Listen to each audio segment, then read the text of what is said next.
everybody. I want to welcome you to the Kingdom Podcast. I have Lieutenant Colonel Matthew Lohmeier with me today. Very interesting gentleman, and we're going to dive into some things today that are going to probably make your wig stand up and wave at you. But it's going to be fun. It's going to be informative. And I really believe it's going to help you make some decisions in the days ahead. Matthew, thank you, man, today for being with us. I really appreciate you being on the podcast. Yeah, it's an honor. Now, you made a statement to me a little bit earlier that you were a part of the Space Force. Tell us a little bit about that. Yeah, so in the last administration, we had a perfect storm of personalities, let's put it this way, between Trump and Pence to create a new branch of the military. President Trump, of course, was excited to take the credit for, and I don't mean that derogatorily, Right. standing up a new branch of the military for space. And Vice President Mike Pence was a bit of a space nerd or a space junkie. And the idea of a space force did not originate with those gentlemen. It had been actually something that had some bipartisan support in the Congress for a couple of decades, but we had fought 20 years of wars in the desert. And during that process of distraction, let's say, the Space Force was never one of those issues that was at the forefront of any administration's concern until the idea was pitched to President Trump. And he was very excited about that idea. And as vice president was a champion of the idea. One of the concerns that there was a Republican congressman from Alabama and a Democrat congressman from Tennessee who were championing this idea of what they call the Space Corps, kind of like your Marine Corps. Mm-hmm. And one of their concerns was that now that Donald Trump has publicly said he's excited about the idea, it'll never pass Congress. We'll never be able to get bipartisan support for this. In fact, they were wrong. A president, of course, cannot start a new branch of the military. It requires a congressional vote. And in fact, they got that vote. And so in December of 2019, a new branch of the military was formed called U.S. Space Force. It falls under the umbrella of the Department of the Air Force, kind of like the Marine Corps does to the Department of the Navy. And since then, all of, or nearly all of, the space capabilities that for a very long time were fielded and operated by the Department of the Air Force and Air Force personnel have transferred over into the Space Force. And of course, there's also some other exciting, undisclosed mission sets that the Space Force does that maybe the American people haven't ever heard of or won't hear about for 5 or 10 years, or until the next war kicks off. And so it's a very exciting development, unfortunately. And one of the reasons I'm asked to speak around the country and to show up on podcasts is because there are some cultural developments throughout the Defense Department, and especially, unfortunately, in that Space Force that I served in, that have sorely challenged the new branch's ability to carve out for itself a unique, distinct, impressive, space-minded culture. Instead, it's more woke-minded culture, quite frankly, that's more interested in diversity quotas and whatnot. But yeah, that new branch has been around for just several years, and I was one of the first people into that branch and am the first person out of that branch of the military. You were the first one retired. Yeah, well, I didn't retire. I separated. Okay. Earlier than my service commitment allowed it, but that was because I had written a book that got me in trouble, and for no good reason, by the way, other than fear. It wasn't politically partisan. It was about Marxism, however. Yep. And yeah, it's really amazing what a difference in administration can bring to the Defense Department. I was on a fast track, so to speak, my whole career, and all the way up until the time when Joe Biden came into office in 2021. And from that moment forward, I somehow became a public enemy, even though I wasn't politically partisan. And in effect, although I've never really characterized my separation this way, I mean, there's a purge going on, and I was one of the first people purged from the Biden-Harris administration's military, in which they were very interested, it seems, in getting rid of patriotic Christian conservatives who are willing to have a backbone with courage and stand up and say, I don't like what I'm seeing. Yeah, that's something that's is like a cancer right now in our nation as a whole, and it's all coming out of Washington D.C. And you used a word a while ago that I want you to elaborate on, because maybe a lot of people in America, they don't believe what I'm going to ask you to talk about. But even in the 1950s, it was fought. I can remember watching uh, black and white videos. Not that I was born then, but later in life, that there was Marxist, communist people, even senators and congressmen that were being brought before our legislative branch because they had been accused of being Marxist. Uh, Tell us about Marxism in our government, and how dangerous is it right now? What level is it at right now? Mm. Uh, Go deep with us, because Okay. we may need a little shock factor. Well, I can certainly provide that shock factor. There's some unfortunate realities that people need to be honest about if we have any hope at all of um, exhibiting the necessary resolve to stop this problem. And it's not only political; it's spiritual. Yep. But let's talk, I guess, about the political aspect in our government. Unfortunately, nations tend to wake up to their own peril just a little bit too late. Yep. That's just a historical artifact. If you study history enough, you see that, boy, about the time people wake up to the fact that they're in big trouble, it's because that trouble has come knocking at their front doors, and not because it's just beginning. And to your point, for over a half century, Marxists who have an aim of communist revolution. Boy, there's a lot to unpack here.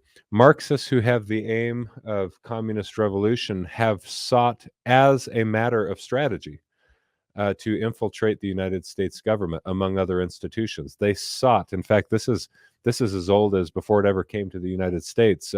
In Lincoln's presidency, in the mid to late 19th, well, I shouldn't say put it that way. I should say I think it was in the early 1860s. There's a letter, I've got it on my shelf behind me here, in a book called Letters to Americans. And Marx and Engels and their comrades were writing letters to Western European comrades and to folks in the United States, stating very clearly that they had the aim of infiltrating the United States government by running for office for the United States Senate, for running for office for the United States House of Representatives, and eventually the presidency. And it's not a surprise to somebody who's spent a little bit of time studying the development of their efforts to appreciate today, even though someone like Joseph McCarthy was demonized at the time that he was effectively calling out a bunch of people for being communist infiltrators. He was demonized and he was blacklisted by history, which is an interesting title of an excellent book that essentially vindicates Joseph McCarthy's efforts. And I'd recommend that read. It's a tome, but it's fascinating. And what we saw after the collapse of the Soviet Union, in fact, that he was right about a great number of things that were taking place in the United States government. But it's much worse today. We had a exciting reprieve from the fight against communism, it seemed, after the collapse of the Soviet Union. But in reality, that just wasn't true. Marxism was already deeply in place in the university campuses in this country. It had been there for decades, in fact. It was in politics in Washington, D.C. Trevor Loudon has done excellent work exposing who some of those specific personalities are that have been in elected capacities in Washington, D.C. for a very long time. David Horowitz has done great work about that. They've done excellent work. And today, what's most surprising is that people can be openly affiliated with or supportive of or advocating for Marxist worldview, and they're not considered an enemy to the United States or its values. In fact, we're supposed to be inclusive and say, well, that's just their worldview, and all worldviews equally matter. And we've become all too tolerant of an enemy in our midst. Let's put it that way, and it will serve as our unmaking as a people, unless a whole bunch of things change moving forward from now. And I'll tell you honestly, I go back and forth depending on the day of the week whether or not it's even possible to recover. But I'm heavily invested in both studying current events, but even more so history and the cycles of nations and empires that come and go. And I'll tell you, it's downright depressing to see just where we're at as a country right now, just how much our language has changed, just how much division there is, just how much inability to communicate with the other there is. And there's a visceral, emotional, guttural response that people are having to one another right now that portends civil violence. And so that's why I actually wrote the book that got me in trouble. It's because I think that was all too likely. Let me say one more thing about it. Mm-hmm. You know, we've got Kamala Harris, who's been put by force into the presidential race now against the will of people, and or despite what the will of people might be. And she's just announced this morning a vice presidential running mate in the governor of Minnesota. I just spent some time in Minneapolis with some retired police forces who took me to George Floyd Square, which became the beginning point of an activist, violent spirit that spread rapidly across the country in 2020 after George Floyd's death. And I've seen a lasting impact in a city like Minneapolis of this kind of ideology we're talking about right now, that the Marxist thought. And it's that people loathe the other, and they're willing to loot, burn, and destroy, even if they don't know exactly what they're gaining by all of their activism or their violence. It's just, at some point, it becomes all about the revolution for the revolution's sake. Yeah. I'm going to fight, I'm going to destroy because the other is evil. I'm oppressed, I'm a victim. And as a spiritual or religious, especially Christian, would recognize that impulse isn't new with Karl Marx in the 19th century. In fact, it's as old as human history. It goes back to Cain in the biblical story. And it's this idea that the enemy of men's souls comes along whispering in their ear, you've been dealt with unjustly. You've had what rightly belongs to you taken from you, and you can use violence to take it back. And that gets going on the human psyche for a little while. And Cain says, yeah, I think you're right. I'll go have a conversation with my brother in the field. And it ends in death. And that's where we're at in history. Do you think that Kamala Harris is a Marxist? Well, I'm going to say yes. And I'm going to then explain why I say that. Her father's clearly a Marxist. Her views are radical left, and she has come out openly. This is not me making things up. I just watched a video about this a few hours ago, saying people need to be more woke. Woke is cultural Marxism, in a nutshell. And if those words don't mean anything to people, they actually do mean something to Kamala Harris. She very much believes that, wants it. She's if you're not willing to accept the fact that she's Marxist, even if she wouldn't admit it because she doesn't really know what that means, I don't know if she's smart enough or not. Maybe she is, maybe she isn't. But you have to admit, if you understand the aims of communism in this country, to a T, she's willing to pursue every policy that would ever further a communist revolution, and has. In fact, I was just reading yesterday with somebody, Cleon Skousen's Naked Communist, that had been revised over and over again. There's 45 goals or aims of communism. And at the time he last updated that book, Naked Communist, at least the version I have, was 2014. And it was his view that all but one of the 45 goals of communism had been successfully implemented or achieved within the United States, which would have surprised people a decade ago. It wouldn't anymore. Wow. And I'd say all of them have been successfully achieved. They've got either true believers, that is in Marxism or communist ideology, in position, or they've got pawns who are useful in the furthering of their aims in those positions. And it just couldn't get, in fact, people who study communism, my friend James Lindsay, wouldn't think I'm overstating this one bit. It couldn't get more communist, in a sense, as far as the number of believers or useful idiots or useful pawns that are in positions of power to further the aims of the revolution at this point. They're hoping that this breaks out into violence soon. And what I mean by that is we'll continue to stoke the flames, and hopefully enough people get angry enough soon enough that we'll see violence, because then they can really accomplish something that they've wanted all along, which was the utter collapse economically, spiritually, militarily, and so forth, societally, of the United States and the implementation of a more global order. And that really serves well, by the way. The collapse of the United States really serves well someone like Xi Jinping, who's the de facto ruler in communist China, and he's going to be the de facto communist emperor. That's not his title, but that's what I call him, in China for the rest of his life, if he so chooses, and if the Communist Party chooses. Well, that's one of the things I think that they were trying to do in assassinating Trump, was to get all of us riled up into a place to where we go to the streets so that they can implement a more stronger control Right. over the country. And when we didn't do that, I think it kind of blew their minds, because they were expecting us to do something that they would do. Luckily, he lived through that. Otherwise, the outcome might have been very different. Yeah. And I think for that reason that you've just said, there's probably likely to be additional attempts on his life before November. Yep, I do. I believe that, and we're praying for him, and praying he can get the right protection around him.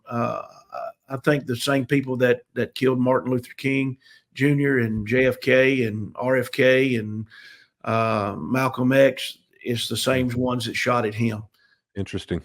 Yeah, it's very interesting and possible. Yeah, very, very, very, very, very possible. Talk a little bit about how this critical race theory is or has penetrated our government and the goal behind that. I'll start with the goal behind that.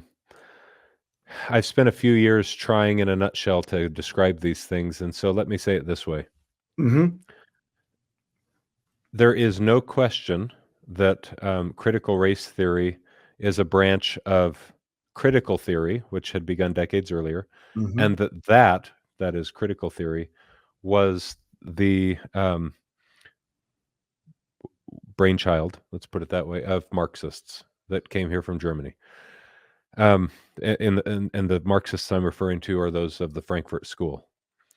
Now, the aims of or goal of critical race theory is to make race the lens through which everybody sees societal interaction, the entire system. That's why you hear things like systemic racism. Yeah.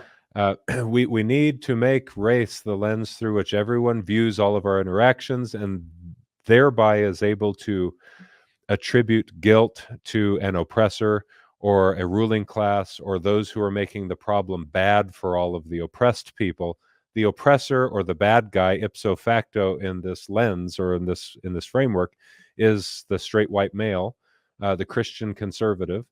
They've been successful. They've used the system for their advantage, and they're trying to keep the black man down. And it's because, whether they know it or not, they're just racist, and they like it the way that things are.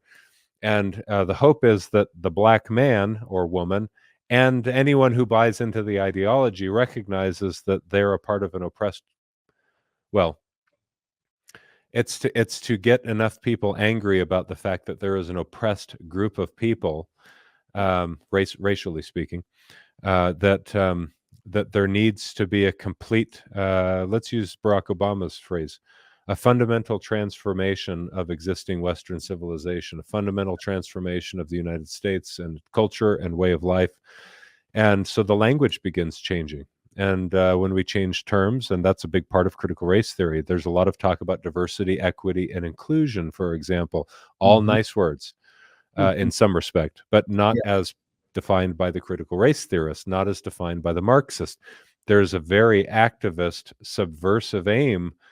And those terms, diversity and equity and inclusion, which sound nice to someone who doesn't know how they're really used and employed, have made their way into the university campuses for many years, and now, unfortunately, even into our Defense Department and our federal agencies. And in this administration in particular, those diversity, equity, and inclusion ideas and initiatives and trainings are, by policy and by fiat, forced upon all of those who serve in uniform, which was my issue, that, as an active duty service member in the Space Force, that I tackled head on and was interested in drawing attention to, and saw it was just textbook, just how divisive these ideas are when they start to be shared and input into a workplace that we all wear the same uniform. Yep. We all bleed the same color. That's how we're trained to think in the military. Regardless of your politics, your economic background, your race, none of that ever mattered. The mission mattered, which was defending America and the Constitution and taking your oath seriously and doing whatever you were trained to do well. And merit goes out the window. All of a sudden, we're sitting down and talking about our feelings and about how to treat minorities well. And if you're white, I'm not overstating this. You need to apologize for your white guilt and acknowledge that you've been, wittingly or not, an active participant in systemic racism. And when people hear that, they serve in uniform, they hear that, they either, and there's a small minority that do believe this, they either believe and start to hate their country, or they don't believe and start to hate the military and the senior leaders and the administration. And that's the last thing you want happening to those in uniform. I mean, you can't be divided like that. It doesn't really, I mean, it's a common sense thing. You know, I never owned slaves, and I don't know anybody that ever owned slaves. You know, and I think even people of, you know, African-American descent understand, if they've got common sense, and most of them do, that this is really a non-issue. Right. It's common sense to people with common sense, I guess. Right. Which is not very common. Common sense is not very common in some aspects, but in the circles that I run in, there's not this feeling that our country is a prejudiced country. It's just a few people trying to push it to. Right. Am I correct? Well, you are correct. So, as a thought experiment, if a viewer or listener is interested in seeing on a map of the United States the cultural feeling about critical race theory and DEI that you just suggested is prevalent in your circles, take a look, instead of a map of states or a map of blue states versus red states, take a look, a county map, and take a look at how many red counties fill this country. Yeah.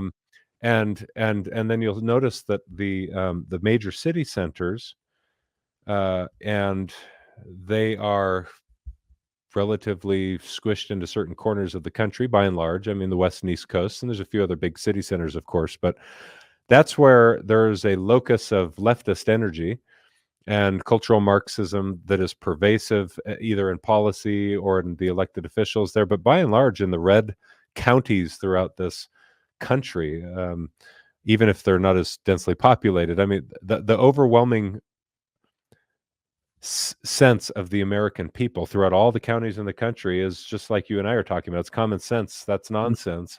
Yeah. And why would I listen to that? Or why would I buy into that? Why would I serve a military who thinks I'm a part of a systemic racism problem? That's one of the things, one of the problems that's driving our recruiting and retention efforts at the moment in the Defense Department, is that for some reason we just can't attract all of the talent from broader America that we've been able to attract for the last 75 years. I think it's been that we've had an all-volunteer force. Now we're seeing a difficulty in meeting our recruiting goals. So why is that exactly? Well, something we've been talking about and something we've been doing is disincentivizing people from wanting to serve in an all-volunteer force. And those people come from those red counties all over the country. Yeah. When you see people on a Pentagon level who are men that are wearing skirts and makeup and they're in high-ranking positions in our military or in the advising of it, that are men saying they're women, that's something that creates a very unstable environment, especially in a hostile environment. You don't want something like that in a foxhole with you if we have those things any longer. But because it creates such a, I don't even know how to describe it. Well, I will say it's lunacy.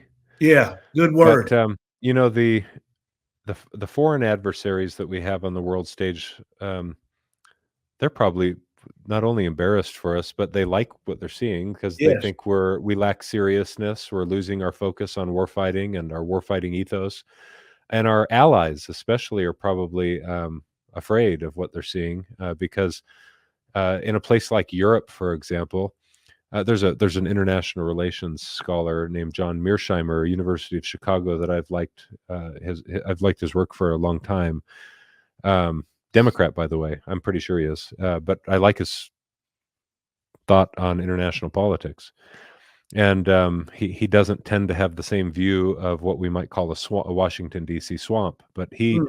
he would say, he would call the United States the great pacifier of Europe. We've been there ever since the end of World War II. We've never left. I mean, we leave some places, but when our allies all throughout Europe see the United States losing its potency, its focus, its lethality, potentially, its readiness, not meeting its recruiting and retention goals, and maybe the potential trend away from an all-volunteer force towards a compulsory military service or a compulsory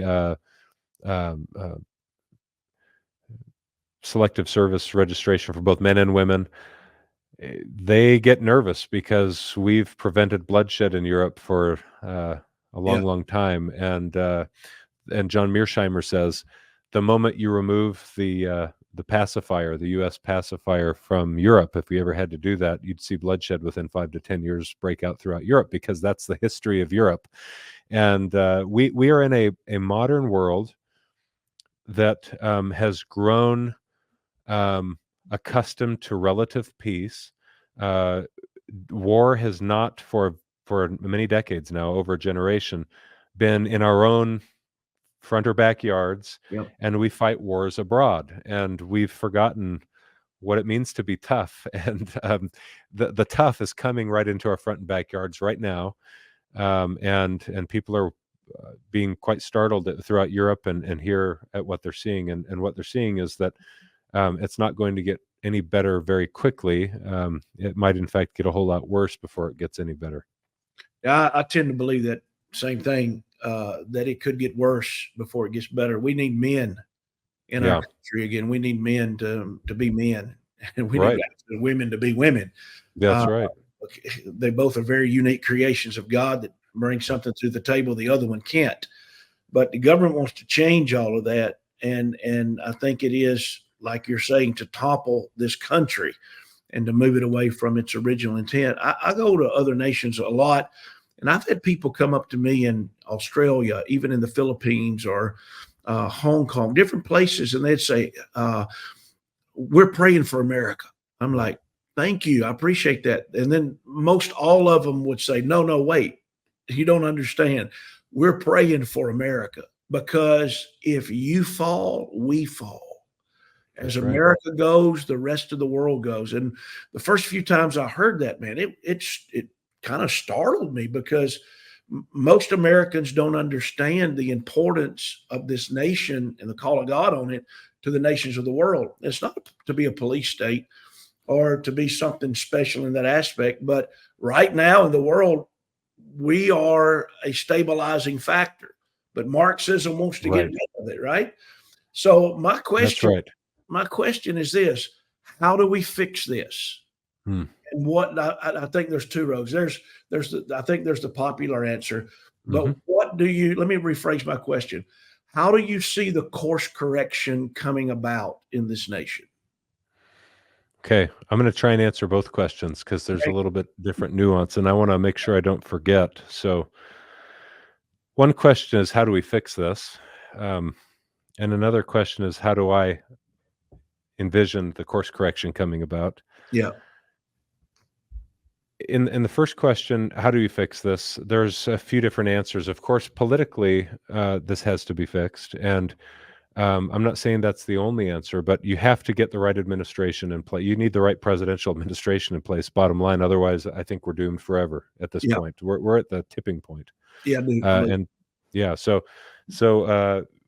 we need a change in administration. We need President Trump back in office, and if we're going to have a shot, given the current election, where we are in history at the moment. And you need congressional input, and you need the real leaders to be installed in the military, And we need a complete overhaul of any number of institutions, organizations, federal agencies, if we're to become an honest, just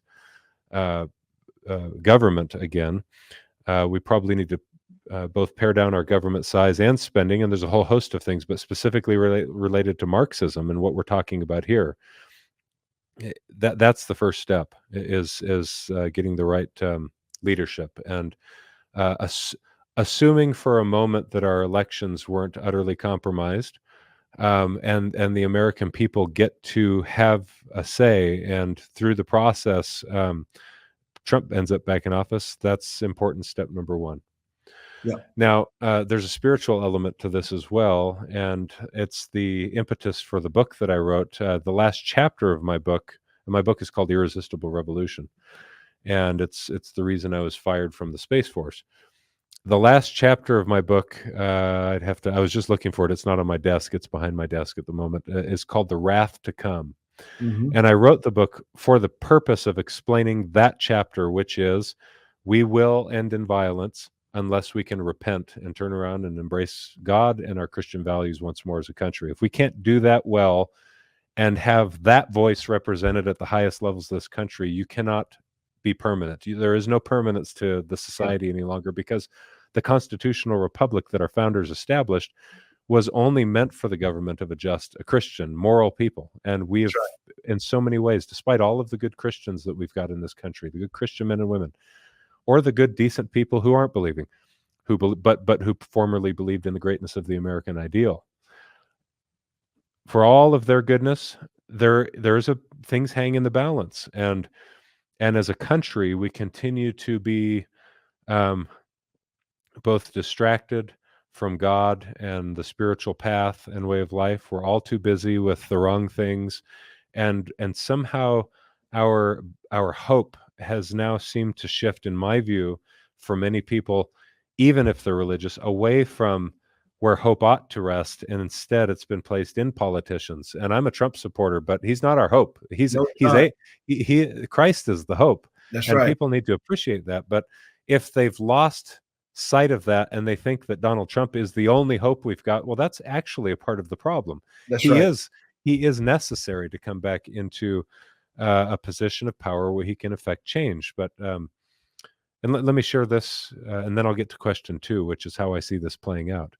I had a dream a couple of months ago in which I was meeting with President Trump, and he and I were having a conversation about national security, about the Space Force, some of our capabilities, and it was like a flashback to the past, where I'm giving him a mission briefing about some things that are going on.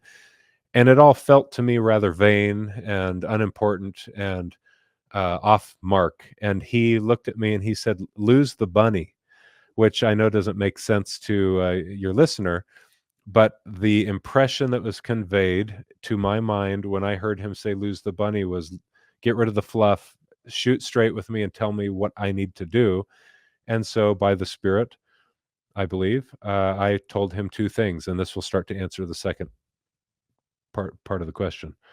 I said, there's a civil war coming, and you cannot stop it even if you're in office, because those with money will ensure that it happens. And the second thing that I was led to say was, you need to declare a day of national fasting and repentance and invite the people in this country to turn and face Christ. And then the dream ended. And I hope I have the opportunity at some point to share that with him. I hope that he ends up back in office. And we've got every bit as much of an indication from God, in my view. I'm not saying God anointed him, and I know I've heard all sorts of fun arguments about the blood on the ear and the thumb and the shoes coming off, and I think it's fun. I like, and I shouldn't even, I don't mean to denigrate that. I think it's fascinating. I think it's compelling. What I wanted to share, though, is that I think as a people, we've, through that sign alone, we've been given every opportunity to confront the reality of our present problems and say, you've got a clear choice. This man just had his life spared, and you have a chance to buy yourself some more time and get some things on track. If you choose not to, you're damned. You cannot select the other, in this case, who wants all of the wrong things that are against the Christian moral and values, and keep your country. I think, frankly, we'll have vengeance poured out upon us if we go the other route. So that's my spiritual pitch in that front. Now, here's how I see things playing out. Whether or not we get some extra time because the Trump administration comes back into office, and I very much hope we do, I see that we have an ongoing problem that remains unsolved, and the ongoing problem is a growing darkness of mind and anger of spirit towards our fellow human beings in this country. We don't share the same value system anymore in this country. There's the myth of multiculturalism has gotten above us, and secret societies have gotten above us, and powerful, wicked men who are servants of the enemy have gotten above us, and all of that continues to grow despite many people's best efforts.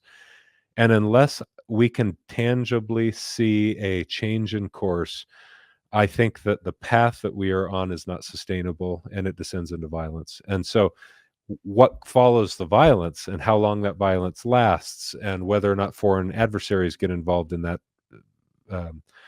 that conflict, that remains to be seen. However, that itself might provide us another shot at a period of relative peace in which, as ugly as a period that we had gone through had been, we have an opportunity to be repentant, to kind of reclaim what made America in the first place, which was a belief in Christ. And there's no doubt about it. It's so foolish that people argue that our founders, like, they weren't really Christian, or there's no question about any of this to anyone who's actually spent any time looking.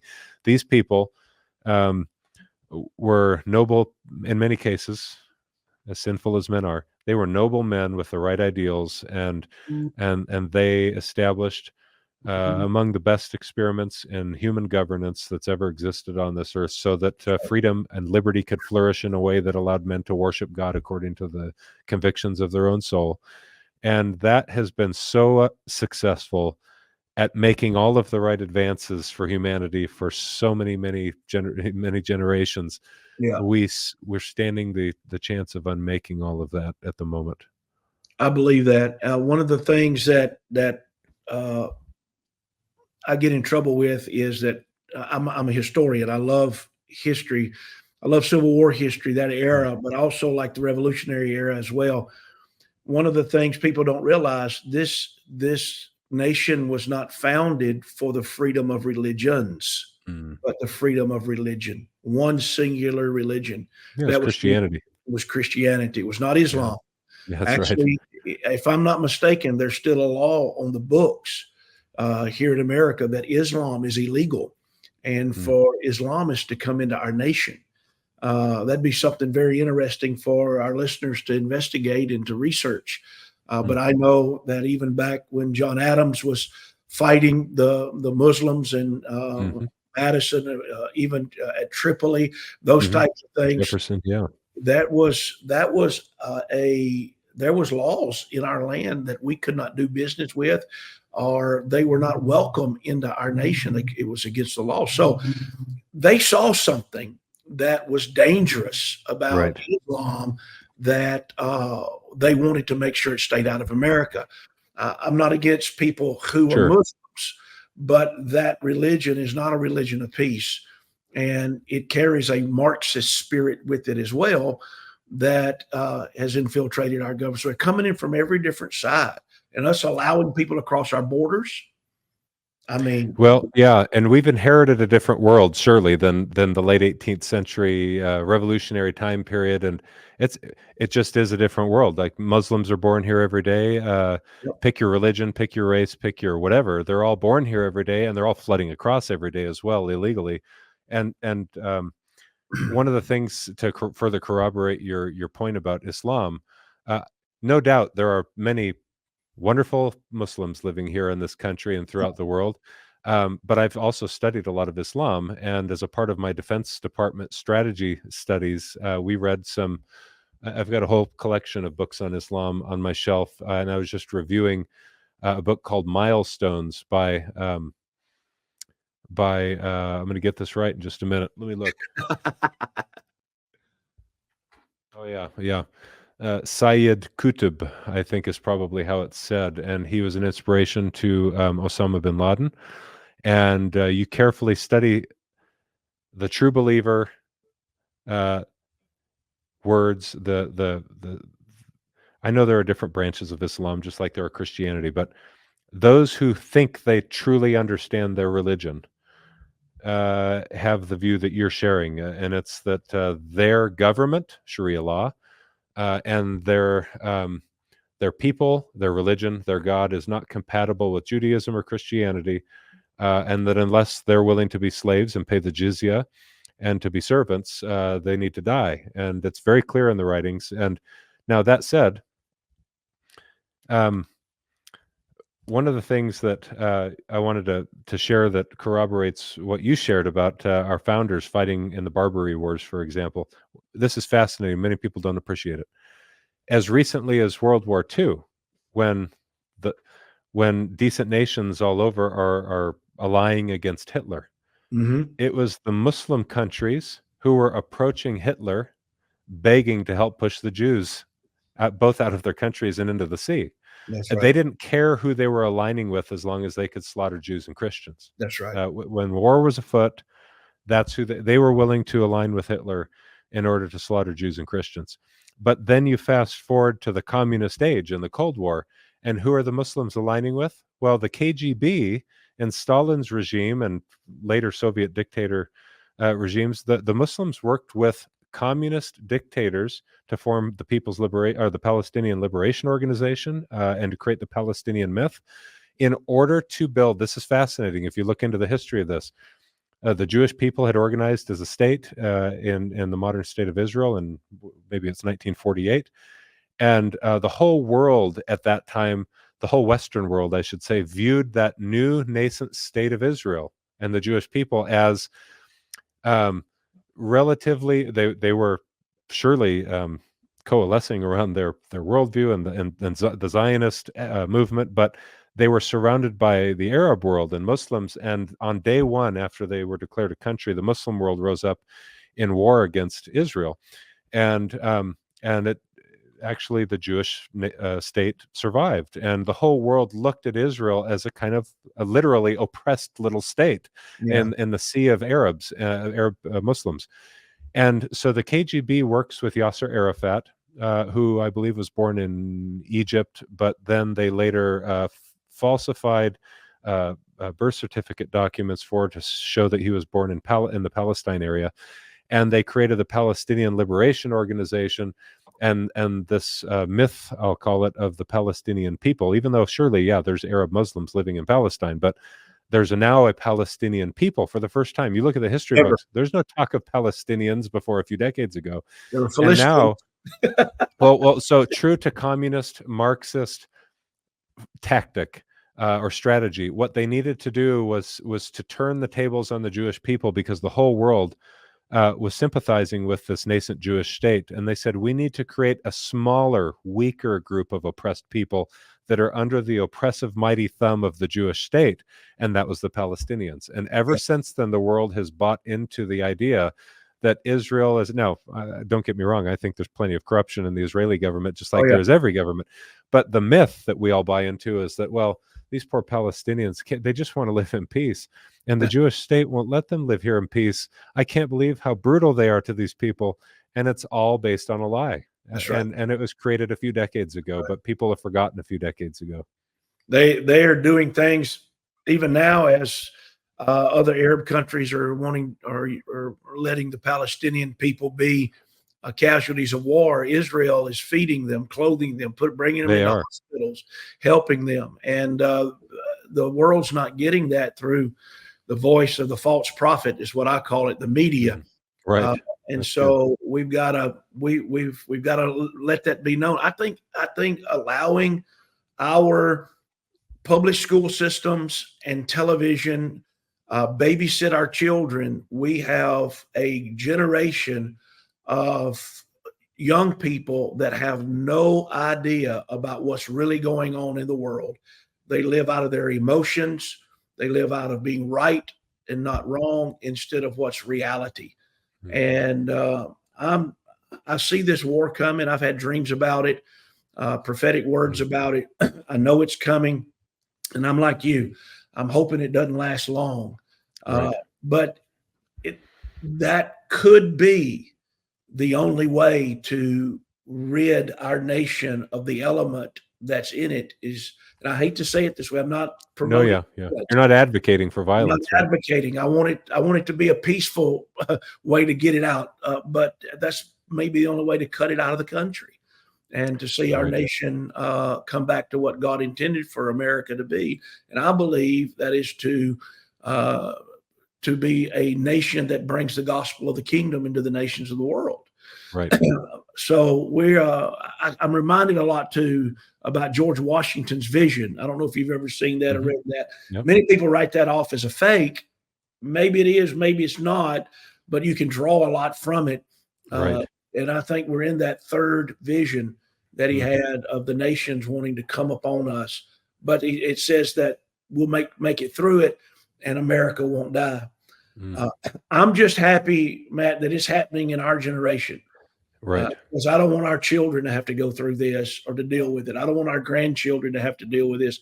I'd rather it be a nation of men. And I think we're probably the last generation of men until some more men can be sired to deal with this treachery and acts of treason and rebellion to our Constitution that our nation is experiencing. So I'm glad it's falling on our shoulders and not our sons.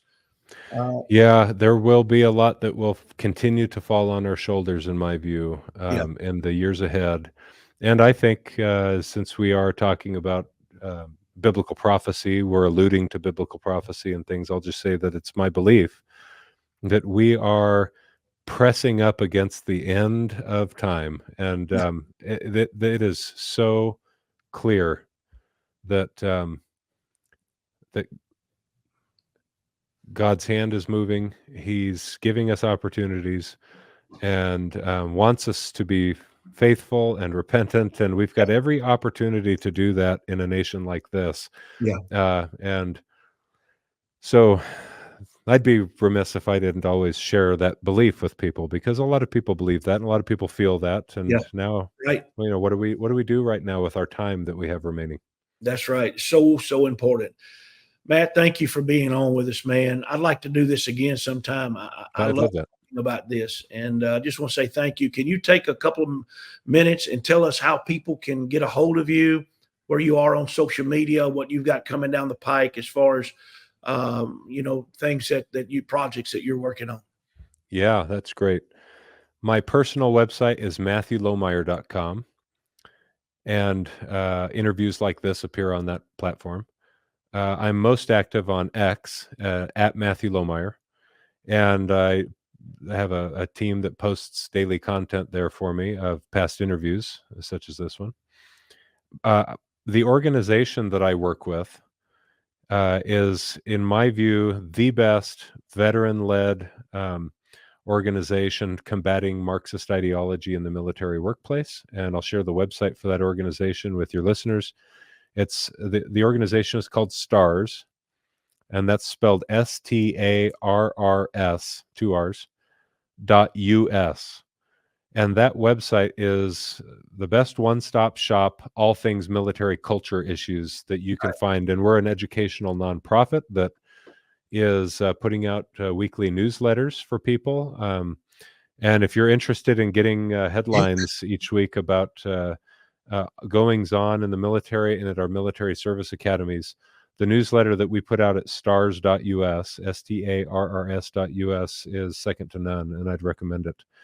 And in addition to that, I'll say one more thing. I've got a feature-length documentary that's coming out this fall in advance of the election, and it'll be a 90-minute full-length feature-length documentary. And it's about my military career as an F-15 pilot in the Air Force and Space Force officer, and about the book that I wrote, Irresistible Revolution. And it's, I hope, going to be an impactful look at what's happening in the military and in the country, and some of the elements we talked about today. How do we find our way back? And hopefully it's useful to those that get to see it. I'm hoping the whole nation will get to see it here in the next month and a half or two. Well, let us know how we can promote it when it gets Thank you. out. We'd love to do that. I don't know if it's going to be in theaters. It might be. I was just with General Flynn a couple of months ago, helping him promote his movie, and had him on the podcast here. And incredible man, grit and gut, man. That's I love that. And I hope yours does as well, if not better. We want to promote it in every aspect that we can through the avenues that we've been blessed to have. So let us know when all that's unfolding and when you're launching it and that type of thing. We'll do our best to promote it. Matt, thanks again, buddy, for being on here, and I look forward to the next time. Same. Thanks. Yeah.